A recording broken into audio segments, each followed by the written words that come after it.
metabolismos y comenzar a hablar ahora del siguiente grupo, son las arqueobacterias.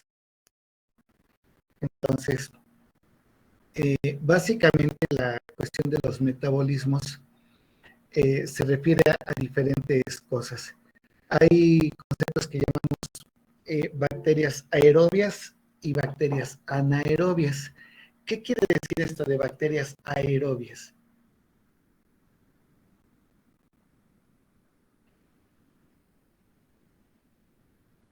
¿Alguien?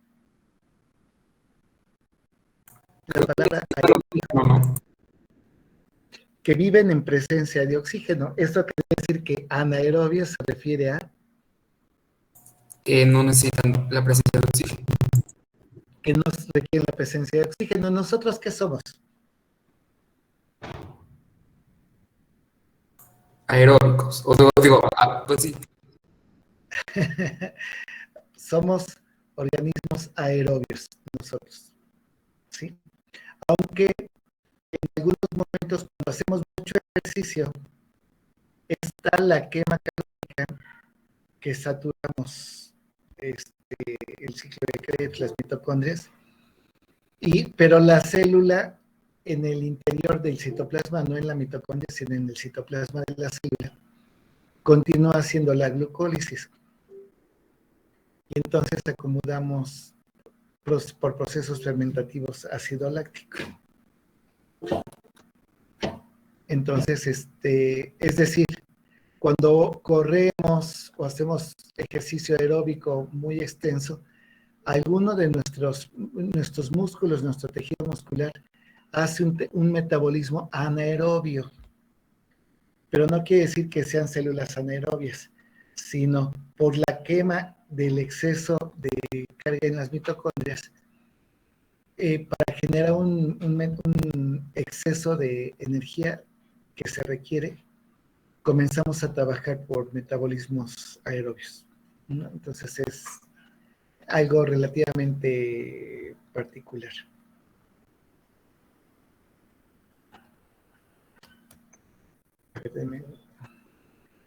Les voy a compartir pantalla.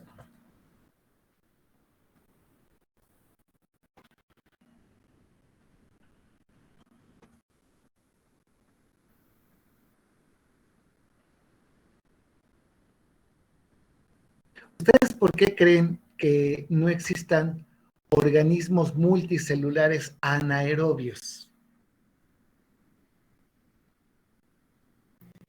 No, se supone que es porque la respiración anaerobia no es tan eficiente y nosotros, bueno, los organismos multicelulares necesitan de más energía, ¿no? ¿Cuántos ATPs ganamos nosotros por el metabolismo aerobio? Creo que eran 36, no me acuerdo, si no, no sé. 36, en efecto, también John ya contestó en el chat.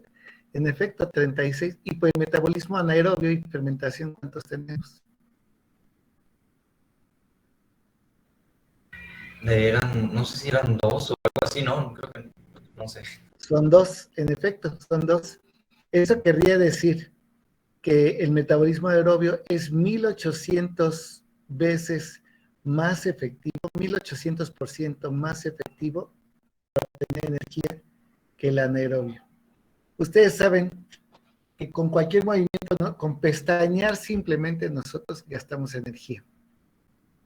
Que el hecho de que hagamos esto genera una enorme cantidad de energía para mover todos esos millones de células y músculos para poder cerrar y cargar todo ese peso. Es como si nosotros fuéramos del tamaño de una célula, como si todas las personas nos moviéramos para cargar y cargar. Por decirlo de alguna forma. Sí, hay bastante de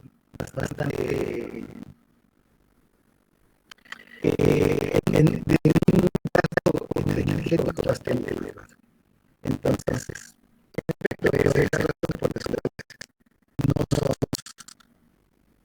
no hay organismos necesarios anaerobios. Entonces, en consecuencia, déjenme hacer abrazo de compañeros.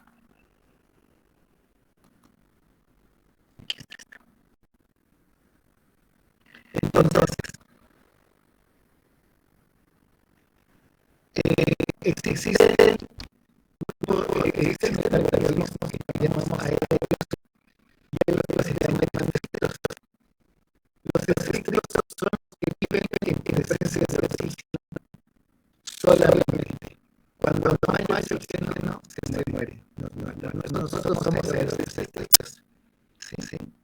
Si no, aguarda la respiración hasta que se muera. Y después no lo van a poder hacer. Los aerobios facultativos son organismos que viven en la ausencia de oxígeno, pero que pueden vivir en presencia de oxígeno, aunque no tan eficientemente como en su ausencia. Sí. Es decir, son aerobios que toleran la presencia de oxígeno. A veces los llamamos también en neurobiología, el resto de la bibliología neurociencia se llama aerotolerantes. Son aerobios que son tolerables a la presencia de oxígeno. Y algunos también hablamos de aerobios facultativos por aerotolerancia para no confundirse con los anaerobios facultativos. Entonces, los aerobios facultativos, los aerotolerancia son organismos anaerobios que viven en presencia de oxígeno durante un buen tiempo. En el metabolismo anaerobio, los grupos anaerobios estrictos viven en presencia de oxígeno y la presencia de los mata, la presencia es letal. Los estrictos. Y los anaerobios facultativos, que son estos de acá, son organismos aerobios que pueden vivir en la ausencia de oxígeno durante un tiempo. ¿Ok? Entonces, son facultativamente anaerobios. Y existe un grupo que llamamos microaerofílicos. Para ellos, la presencia de oxígeno muchos los mata. O la ausencia de oxígeno las mata. Solo pueden vivir en concentraciones pequeñas de oxígeno. Ni mucho más, ni menos. Ok. En ese sentido, nosotros entrenamos, porque normalmente nosotros cultivamos bacterias y ácidos, porque esta materia es de muchas prácticas de laboratorio. Pero se generan muchas prácticas que cultivamos bacterias en cajas de Petri. Normalmente usamos una serie de brancheros para componer las naciones. Pero en la caja de Petri solo cultivamos normalmente bacterias aerobias.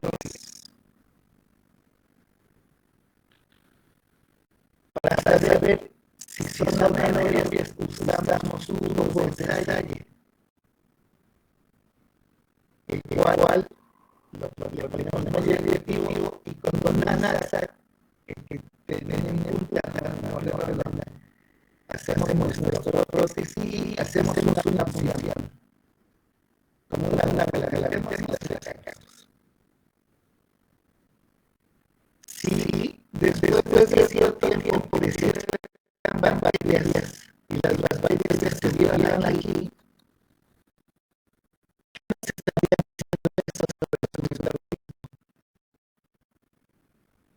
¿qué tipo de bacterias son?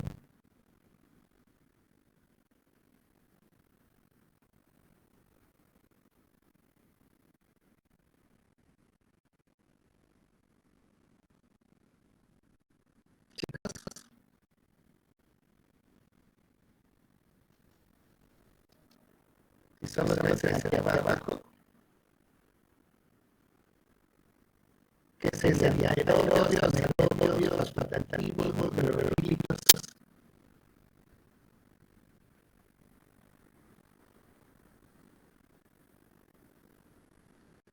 Bueno, nadie. Puede repetir, por favor. No. muy lejos. Entonces, ¿qué serían los anaerobios? Estos serían los anaerobios. Normalmente tenemos este patrón. En este patrón, crecen arriba. ¿Qué son? En el 1.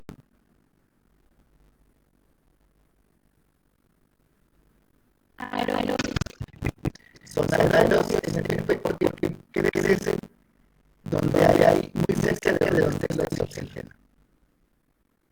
Estos son anaerobios, normalmente son anaerobios estrictos. Los que se encuentran en el número 2,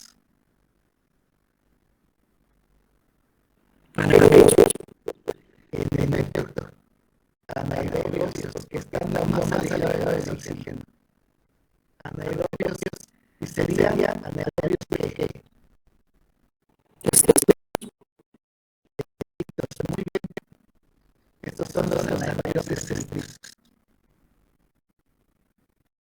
Tenemos un tercer caso donde se concentra la mayoría en la parte de arriba.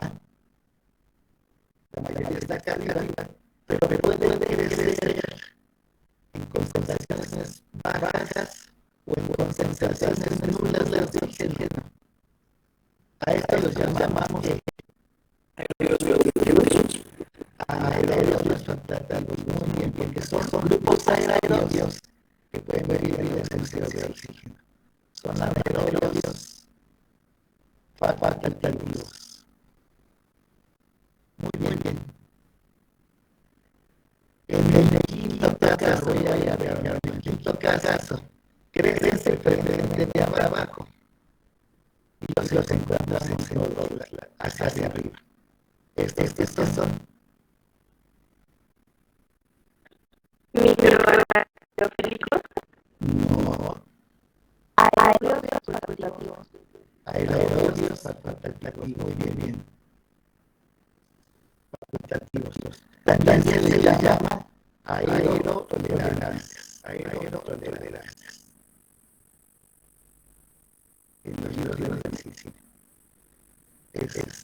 Y los microaerofílicos, que no son microaerofílicos, porque la característica de los microaerofílicos es que solo y exclusivamente crecen en lugares donde hay ausencia de no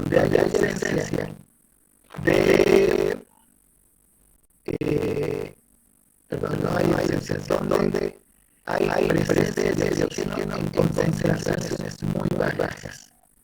Si les damos el oxígeno, se mueren. Si les ponemos más oxígeno, se mueren. Esa es la razón por la cual solamente crecen en esta zona donde la adición de oxígeno es poca. Cuando es se acaba de crecer. Pero tampoco crecen tan arriba o tan arriba por tanta semana. ¿Ok? Entonces estos son los llamados microaerofílicos. ¿Ok?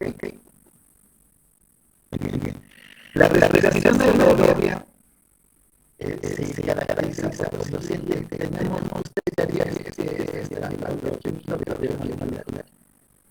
la cosa de la glucólisis, el ciclo de Krebs y la cadena respiratoria. La glucólisis se realiza en el citoplasma de la célula fuera de la mitocondria y nos da una ganancia de 2 ATPs. Pero cuando se convierte, cuando pasa a la mitocondria, la secuencia entra al corazón de la mitocondria y comienza el ciclo de Krebs. Del ciclo de Krebs se crean moléculas de glifosato que al pasar a la cadena respiratoria en la membrana de estas mitocondrias de las grasas nos da al final un total de 36 ATPs. Sí. Entonces este es el metabolismo aerobio.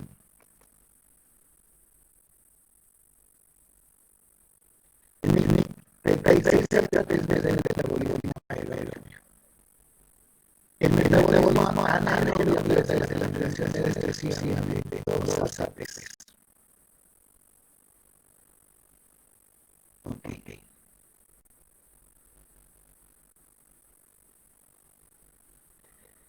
Y básicamente lo que sí es importante es que a través de la alimentación quizás no de poco ATP, pero se generan, por ejemplo, alcoholes o derivada a través de estos procesos en otro tipo de metabolismo que procede de la alimentación, encontramos vitaminas.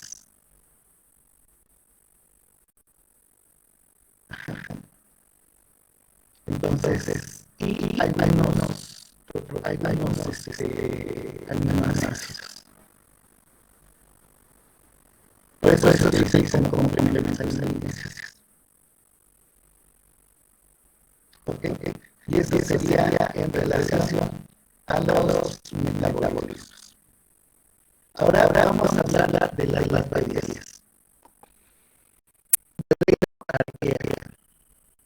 Las arqueobacterias, el nombre de bacterias quiere decir bacterias activas. Y eso se debe a que se pensaba que eran las bacterias más antiguas antes de las eubacterias. Se pensaba que fueron los primeros seres vivos del planeta. Ahora se ha descubierto que no, que más bien primero fueron las eubacterias y después siguieron las arqueobacterias. Evolutivamente, las arqueobacterias están más cercanas a las células eucariotas, las nuestras, que a las eubacterias verdaderas. Y son como un paso intermedio. Se les llama hemófilas también a las bacterias, porque sobreviven en condiciones extremas de pH, condiciones extremas de salinidad, condiciones extremas que pueden sobrevivir en metano, que es un gas altamente tóxico. Y como estas bacterias pueden soportar este tipo de condiciones destacables y extremas, se les llama extremodiosos. Algunas veces alguien dijo que como estas bacterias pueden soportar ambientes desfavorables, es probable que estas bacterias puedan encontrarse en el espacio, que puedan sobrevivir en el espacio. Y de ahí es que se están buscando. Pero bueno, todas las bacterias son procariotas, unicelulares. Carecen por lo tanto al núcleo, igual que las bacterias, y obviamente son unicelulares. Las formas parecidas a las bacterias son como cocos de bastones o bacilos y formas espiraladas. Su respiración. Los hay aerobios y los hay anaerobios, de lo que vamos a hablar. Y algunas especies utilizan oxígeno y otras no utilizan oxígeno. En cuanto a su nutrición, igualmente tenemos especies que son heterótrofas y hay otros que son autótrofos, químicos sintéticos. Algunas de estas bacterias utilizan la luz solar solamente para obtener energía. Hacen fotosíntesis sin necesidad de tener clorofila. Es algo muy particular de las bacterias. Son autótrofos que no liberan oxígeno. Pueden liberar otro tipo de sustancias.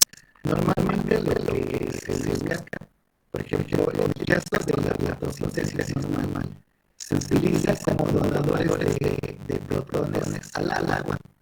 Es decir, que para formar los carbohidratos requerimos que romper la molécula del agua y utilizar ese oxígeno para generar carbohidratos. Estas bacterias utilizan, por ejemplo, el ácido sulfúrico. Así. Entonces rompen esta molécula y utilizan el hidrógeno para formar sus carbohidratos, pero liberan azufre. Entonces, también se les llega a llamar como fotosíntesis anaerogénica, ¿sí? Porque no está liberando oxígeno. Y por esta razón, incluso metabolizando el azufre elemental, se les llama quimiosintéticos.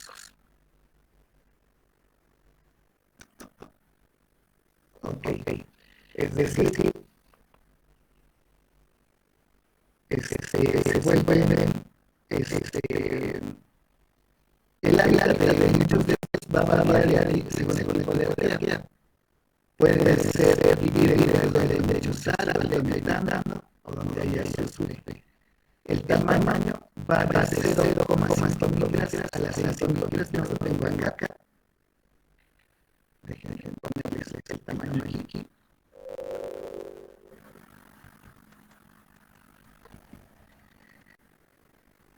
El tamaño va de 0,5 a 5 milímetros.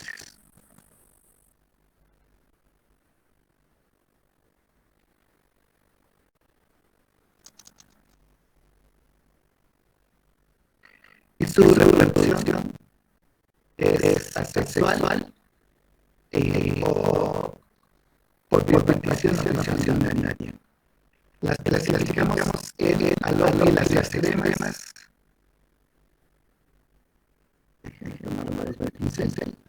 Se clasifican en alófilas y extremas, metanógenas o generadoras de metano y termoacidófilas. Así es como se clasifica. Voy a pasar una diapositiva y ahora me voy a regresar.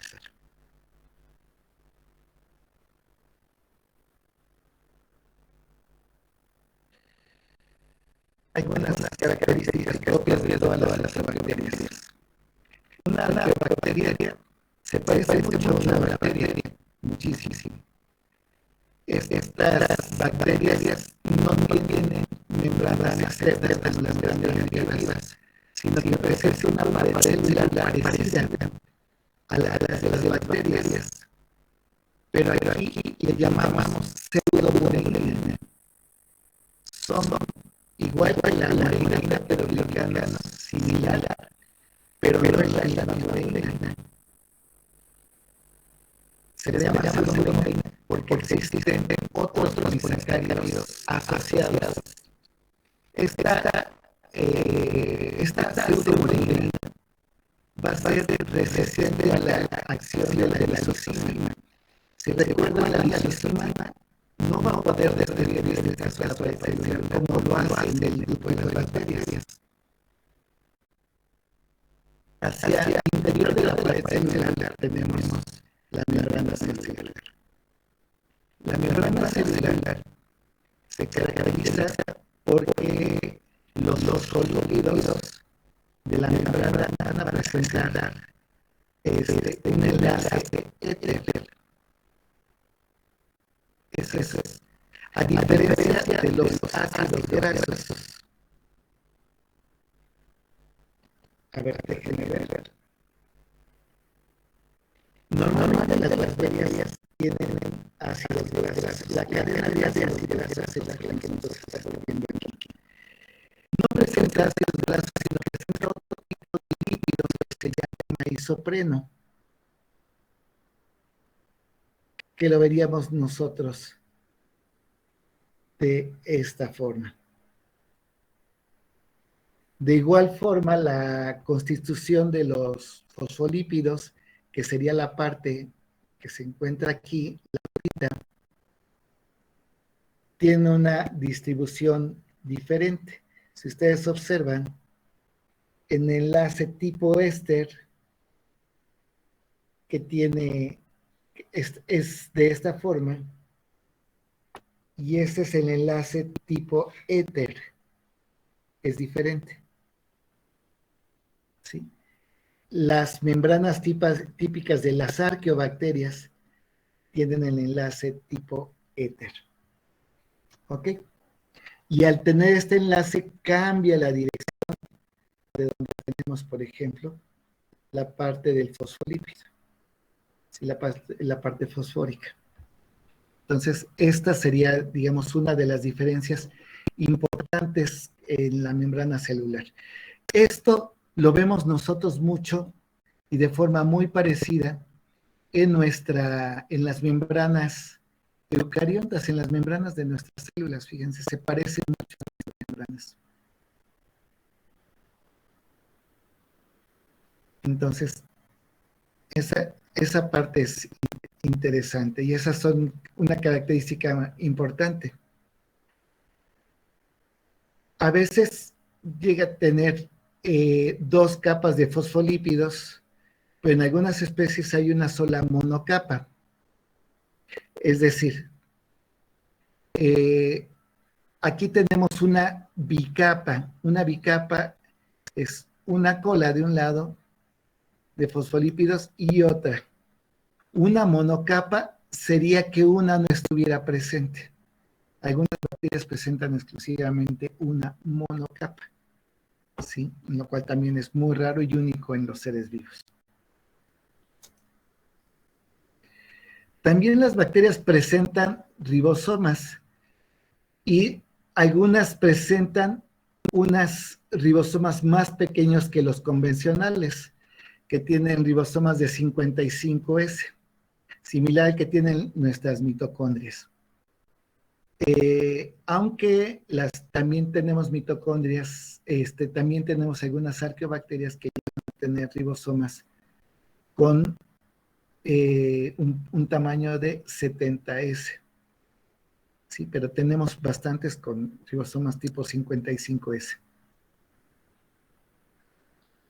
Su ADN, el genoma de las bacterias, sería otra diferencia, es diferente al de las arqueobacterias y se parece mucho al genoma nuestro. De hecho, esta es la razón, el genoma, y lo que les voy a comentar ahorita, es la razón por las cuales las arqueobacterias ya no están dentro del reino eubacterio, dentro del grupo de las eubacterias, de las bacterias como tal. Porque, primero, el ADN se encuentra empaquetado. No se encuentra libre, sino tenemos algunas proteínas que están recubriendo y concentrando el genoma. La cantidad de genoma que tiene la bacteria, las eubacterias, es mucho más grande que de las eubacterias. Las arqueobacterias tienen más genes, más DNA que las bacterias verdaderas. Y por esa razón, porque tienen mucho, requieren estarlo empaquetando, ¿sí? Similar a nuestras células. Y se empaqueta porque el genoma se va a relacionar con proteínas que son similares a las histonas que nosotros tenemos. Si ellos tienen proteínas que empaquetan su genoma, muy similares a las histonas nuestras que empaquetan nuestro propio genoma. ¿Sí? Y de hecho, por ejemplo, para expresar ciertos genes, igual que nosotros, se tiene que desempaquetar para que haya la duplicación, la traducción y transducción del genoma. Entonces, algo interesantísimo es que estas bacterias ya presentan histonas como tal.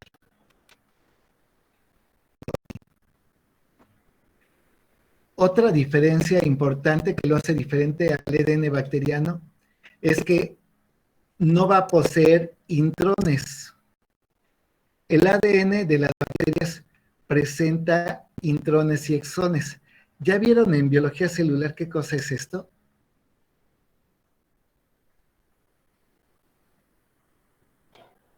No, me parece que todavía no, profe. Ok, miren, les comento muy rápidamente. Los exones, el exón es el material genético, la parte genética que me va a traducir a proteínas o aminoácidos, el que voy a poder utilizar. ¿Sí? El exón.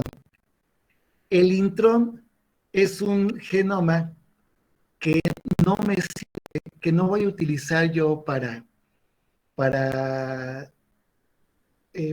traducir a una proteína. El intrón me sirve de frontera entre entre una proteína y otra, entre un exón para una proteína y el exón para otra proteína. Los intrones me dicen hasta aquí terminó este y aquí comienza la otra. Y cuando las bacterias, cuando hacen la duplicación, normalmente se abre el genoma, se cortan los intrones, esto se quita y los exones se pegan aquí abajo. Y estos son los que se mandan al ribosoma. ¿Sí? Bueno, las arqueobacterias no poseen intrones. No hay intrones en las arqueobacterias. ¿Ok? Esta sería la estructura de una arqueobacteria. Ahora me voy a regresar para la clasificación. Las halófilas extremas sobreviven en ambientes con alta concentración de sal, que va de un 5 a un 12%. Para que tengan una idea, el agua oceánica va a tener una concentración de sal que va del 2, realmente va hasta el 3.5. Pero estos sobreviven donde hay más concentración de sal que en el océano. Por ejemplo, el Mar Muerto. Una característica que tiene el Mar Muerto es que antes formaba parte del océano, pero con la elevación de las placas tectónicas, el Mar Muerto quedó aislado dentro del continente. Y la evaporación del agua ha hecho que la sal se vaya concentrando, como cuando ustedes ponen en una cubeta de agua, pueden vaciar un kilo de sal, y si miden la salinidad en ese momento, va a cambiar la salinidad. Conforme vamos evaporando el agua, la salinidad se va a ir haciendo muchísimo más extrema. Sí, entonces, las podemos encontrar en el Mar Muerto, en estanques de sal, en salinas donde se produce la sal, por ejemplo, que son lugares que se utilizan, en lagos salados.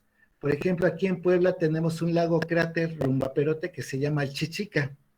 Este es un lago salino, ¿no? Las lagunas costeras también hacen esto, ¿no? Los géneros que podemos encontrar como halófitos extremos son Halobacterium, Bacteriorhodopsina, ¿sí? Arquehalófila, entre varios otros, ¿no? Entonces, estos serían algunos de los grupos importantes. Otro tipo de bacterias extremófilas son las bacterias metanógenas. Genas o metanogénicas quiere decir creadoras de metano. Eso es lo que quiere decir su nombre. ¿Sí? Estas, por lo tanto, producen metano. El metano es un gas incoloro, inoloro, altamente tóxico, porque sustituye al oxígeno, por ejemplo, dentro de la sangre.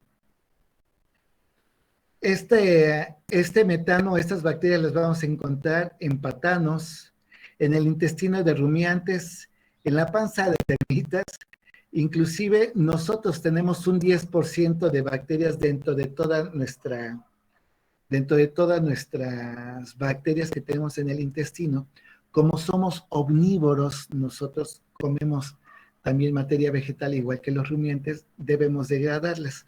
Las bacterias que viven en el intestino, en la parte del apéndice, tenemos bacterias metanógenas, son las productoras de metano, ¿sí?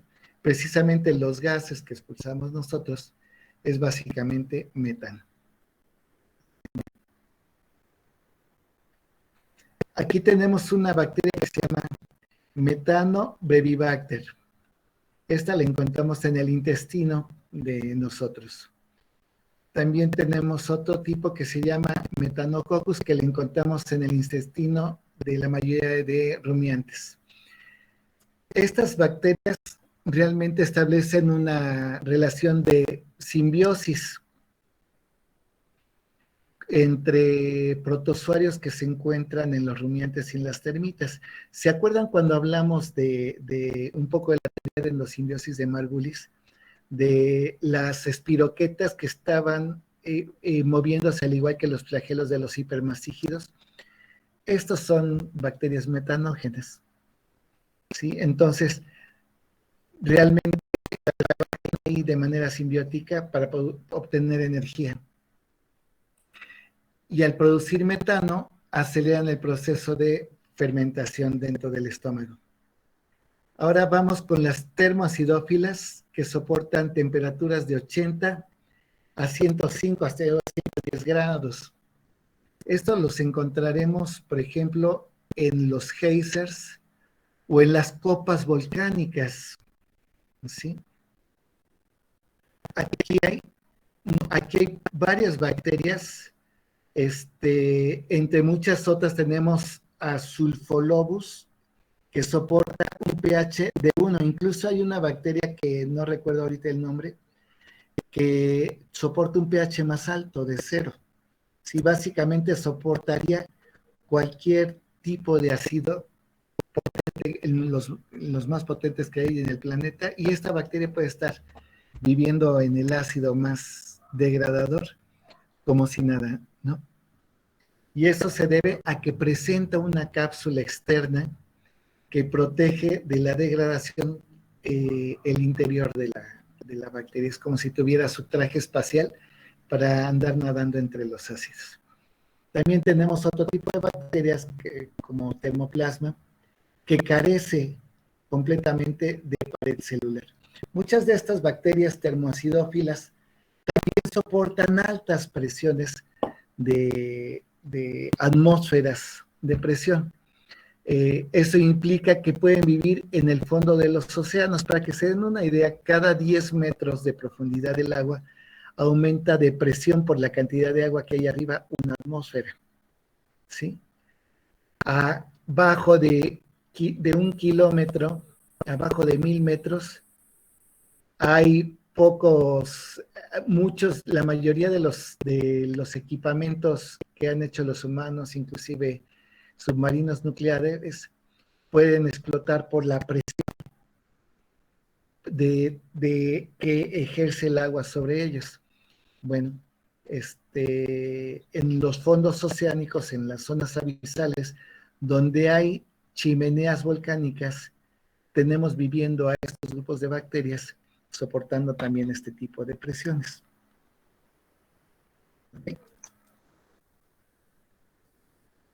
Ok.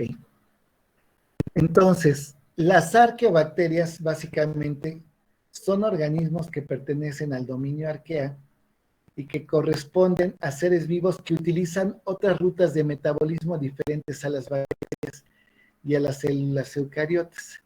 Precisamente por eso los llamamos extremófilos, ¿no? Como las bacterias halófitas de las que ya mencionamos. Y también las podemos llamar o ecológicamente las conocemos como grupos de bacterias extremófilas.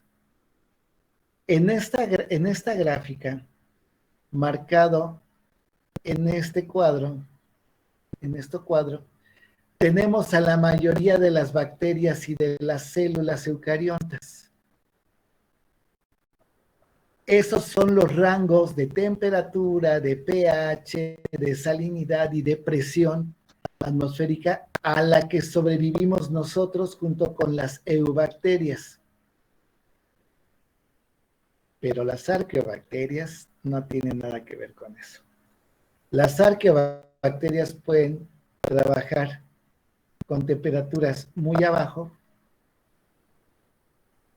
Por ejemplo, las llamamos criófilas por temperaturas de bajo cero, y psicrófilas, temperaturas muy cercanas a cero. como entre 4 grados a menos 1 grado aproximadamente. Y por arriba de los 37 grados centígrados, que es nuestra temperatura,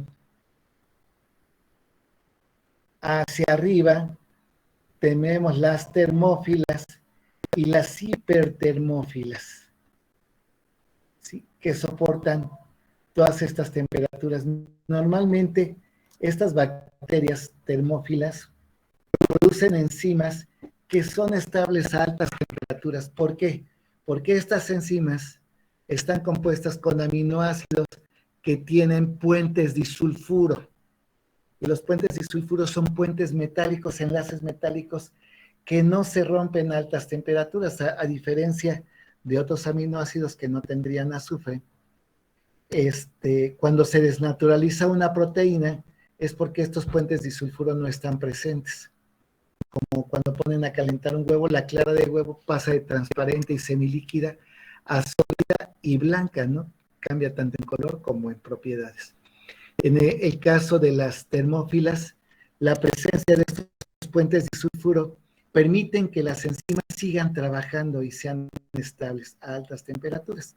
Son las que podemos encontrar en las chimeneas marinas, por ejemplo. Esas bacterias además soportan la presión. Pues, ahorita mencionaré eso. También tenemos, de acuerdo al pH, por debajo de 5.2 hacia 0, las llamamos acidófilas. Neutrófilas, las que tenemos de 5.5 a 8.5. Pero por arriba de 8.5 ya estamos hablando de bacterias alcalinófilas, ¿sí?, las que encontraríamos en salinidades extremas, se refiere a este tipo. Las acidófilas las encontramos también en lugares volcánicos, porque el azufre que sale, el sulfídrico que sale, se vuelve ácido sulfúrico concentrado. Entonces, no solo es la alta temperatura, sino la presencia de ácido y la presión atmosférica lo que está trabajando sobre estas bacterias. Por esa razón son extremófilas, ¿sí? Tenemos también la salinidad, ¿sí? Son las que llamamos bacterias halófitas. Entonces, dentro de las bacterias halófitas están las que son moderadamente halófitas, este grupo, y extremadamente halófitas.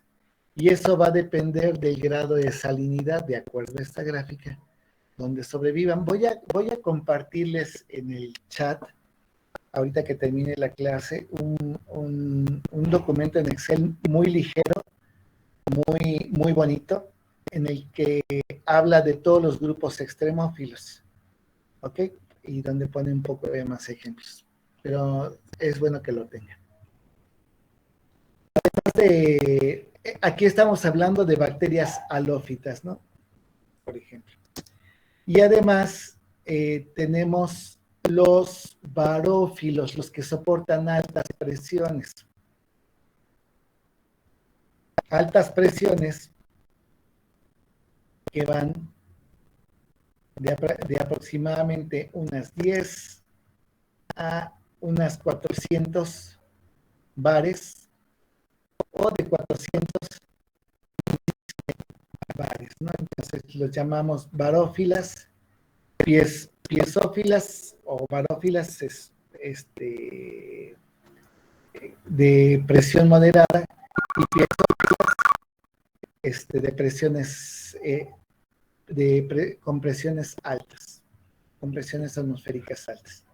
Y esas las vamos a encontrar precisamente adaptados a la oscuridad total, a temperaturas que pueden ir de los 2 grados, es decir, aquí estamos hablando de temperaturas cercanas a ceros, de psicrófilas, a temperaturas hasta de 400 grados, hipertermófilas, ¿sí?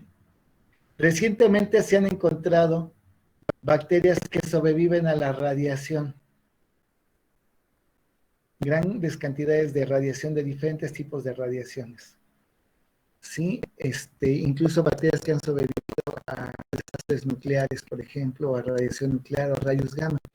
Y eso implica que algunas de estas bacterias, no todas, pero que algunas bacterias podrían sobrevivir al vacío extremo, ¿sí? Y entonces, parte de lo que trabaja la exobiología es buscar bacterias extremófilas que tengan estas características. Los hábitats de estas bacterias son los más extremos. Los hielos glaciares, por las bajas temperaturas, ¿sí?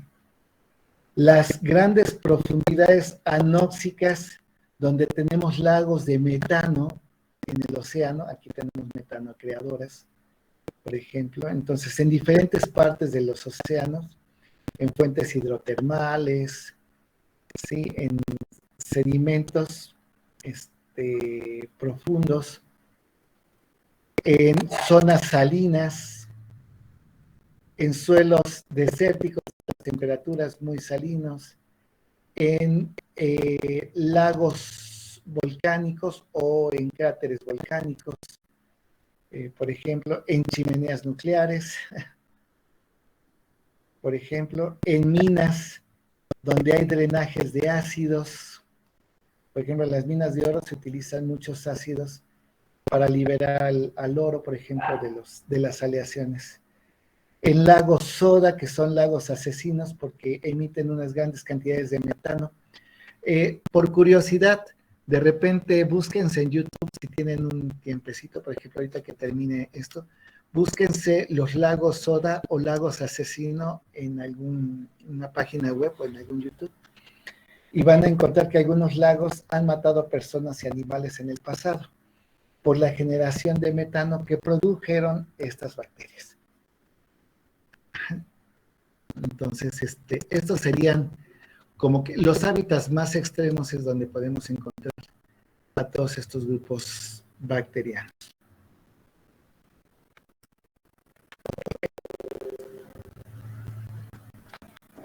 ¿Alguna pregunta, chicos?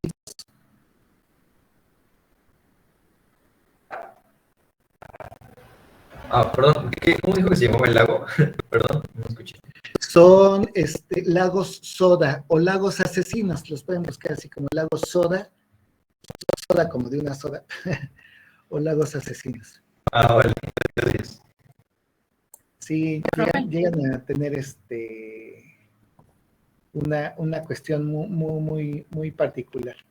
Estos los grupos de bacterias, de eubacterias, como tales. Entonces, esto sería lo de la clase de hoy, chicos. Quería yo comentarles y agradecerles su comprensión por lo de que pasó con mi familia en los días pasados, y agradecerles mucho los comentarios que casi todos ustedes comentaron en el WhatsApp. Les agradezco